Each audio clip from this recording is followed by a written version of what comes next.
The Lord gave this message to Jonah, son of Amittai. Get up and go to the great city of Nineveh.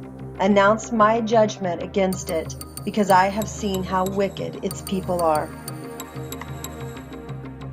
But Jonah got up and went in the opposite direction to get away from the Lord. He went down to the port of Joppa, where he found a ship leaving for Tarshish. He bought a ticket and went on board, hoping to escape from the Lord by sailing to Tarshish. But the Lord hurled a powerful wind over the sea, causing a violent storm that threatened to break apart the ship. Fearing for their lives, the desperate sailors shouted to their gods for help and threw the cargo overboard to lighten the ship.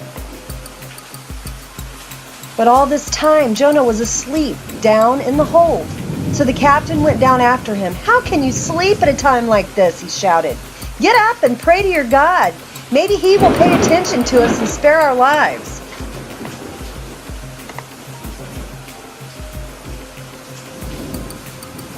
Then the crew cast lots to see which of them had offended the gods and caused the terrible storm. When they did this, the lots identified Jonah as the culprit.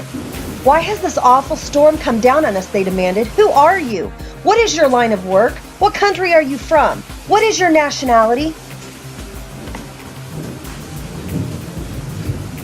Jonah answered, "I am a Hebrew, and I worship the Lord, the God of heaven, who made the sea and the land."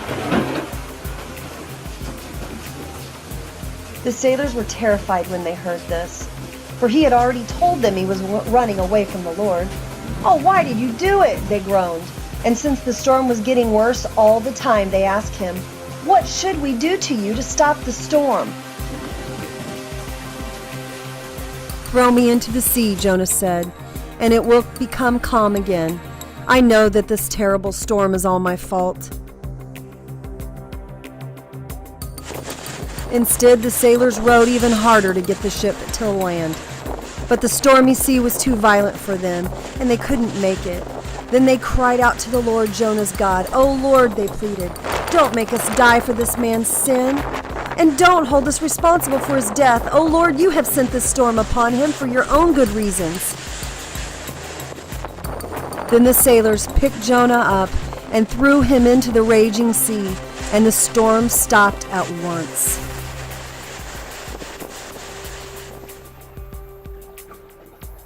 The sailors were awestruck by the Lord's great power, and they offered him a sacrifice and vowed to serve him.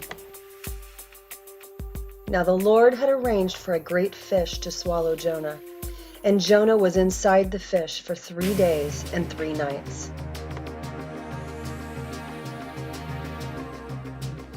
Then Jonah prayed to the Lord, his God, from inside the fish. He said, "I cried out to the Lord in my great trouble, and he answered me. I called to you from the land of the dead, and Lord, you heard me.